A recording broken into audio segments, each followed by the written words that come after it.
గా నీ హృదయ సింహాసనం మీద దేవుణ్ణే రాజుగా ప్రతిష్ఠ చేసుకున్న నాడు, ఆయన్ని కొలువు తీర్చిన నాడు, నీ గుండెలో ఆయన నిలుపుకున్న నాడు, నీవు ఆయన మత్తుడవైన నాడు, మత్తురాలివైన నాడు,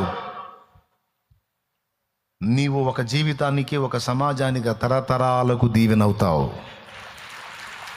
తరతరాలకు దీవెనవుతావు. అందుకే ఇది ఆశీర్వాదకరమైన మత్తు, దైవ భక్తి అనే మత్తు.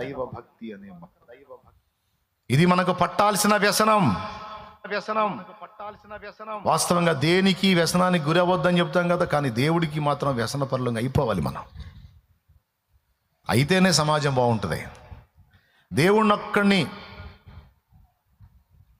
మనం స్వీకరించకుండా ఇక మిగిలిన దేనికి వ్యసనానికి బానిసైన నాశనమే.